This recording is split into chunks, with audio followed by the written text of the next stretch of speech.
Hello, I'm Chandu Nair handling the course on marketing management. Today we're going to take the fourth P, which is on promotion. And first out, let's take a look at what communication means. So we're going to start off with integrated marketing communication.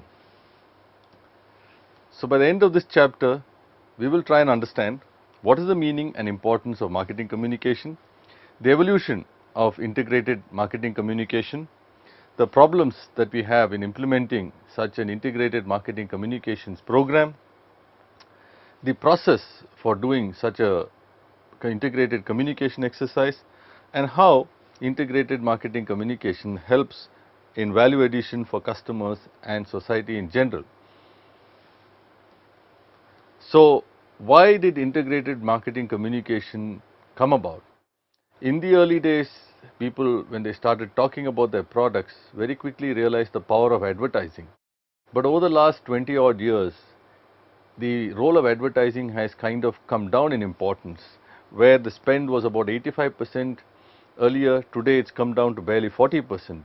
The reason is that people have realized that that is not the only way of communicating with your target market and your audience, and that there are other means which are equally, if not more effective at different points in time. The activities like sales promotion, public relations or publicity, internet marketing, and so on and so forth have all considerably gained in prominence as well. So what exactly is integrated marketing communication?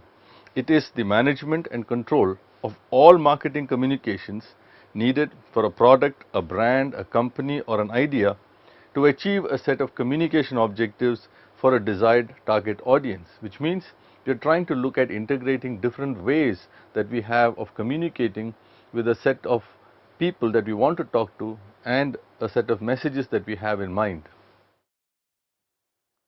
So if you look at a brand, because that's what most of us marketers are most interested in, our objective for a brand is to deliver an impression that can strengthen or weaken a customer's view of that particular brand, and in the process also the view of the company. So therefore, the entire marketing mix needs to be integrated to deliver a consistent message across different media forms, across different people or entities within an organization, and also aid in the strategic positioning. Now, what are the key trends that have taken place with respect to integrated marketing communication? One, with the kind of noise and the kind of dissonance that people have seen over the last several decades, there is a decrease overall of message credibility. People are a little more skeptical about the messages that they are receiving from different people and different, senders. There is also, compared to the past, a fairly dramatic decrease in database costs and therefore in marketing using databases. There's also been a tremendous reduction in the effectiveness of mass media because the overall cost and the fact that you're reaching an agglomerated mass rather than discrete, more targeted audiences, and the fact that there are alternative, cheaper, more cost-effective media which have come about. But mass media also has had a tremendous rise in cost and has importance.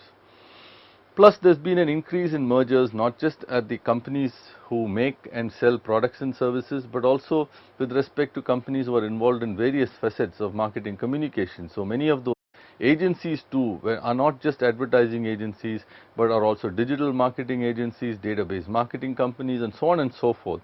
And they have all these skills in-house in one agglomeration. There's also an increase in media fragmentation, different kinds of media forms, and the fact that it has been broken up across the world, and also audiences are becoming more niche and more specialized.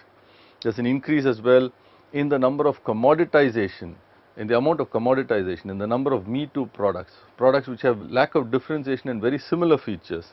And there is also the impact of information technology. All this has meant that integrated marketing communications is a need of the hour because of the diverse challenges that marketers today face.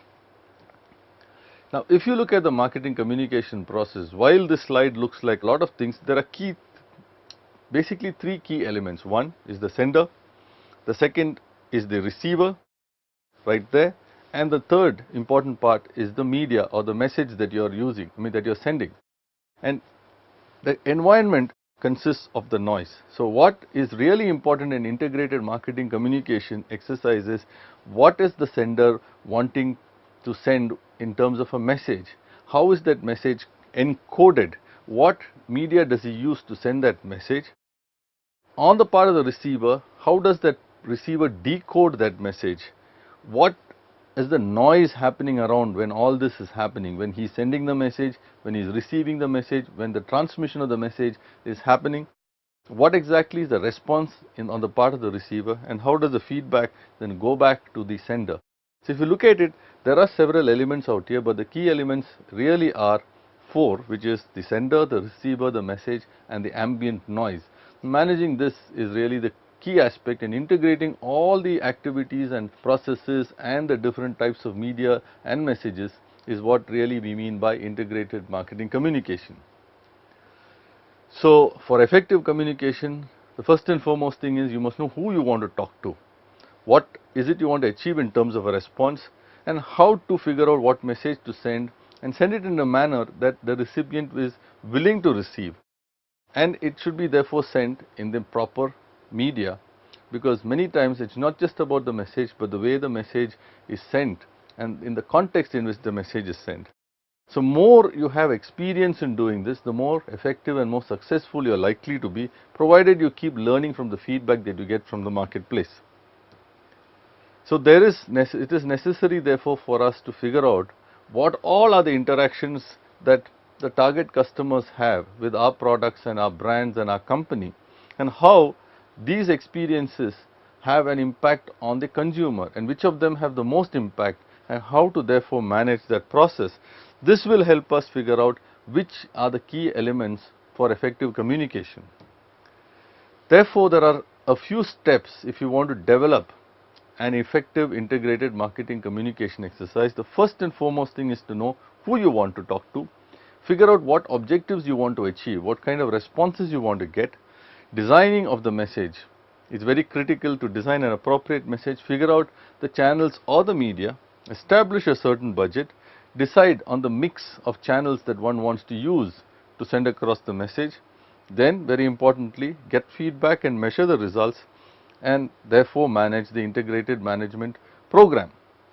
Now each of these will be detailed a bit, but it's important for you as marketers and as professionals to take this for any product that you are responsible for, or you have interactions or experience with, and see whether you can do such an exercise.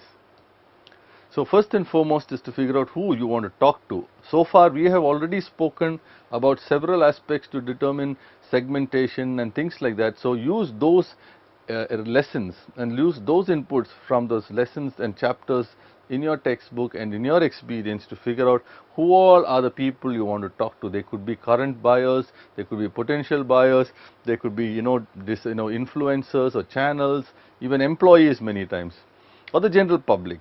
For that you need to do a set of things, find out where you are right now with respect to current image, position, and where you want to be. So you also need to figure out how familiar or knowledgeable are people about what you are wanting to talk about, whether it's a brand or company or idea or concept. So there is a lot of things out here. There are different kinds of scales, the favorability, unfavorability scale, familiarity, unfamiliarity scale, and so on and so forth.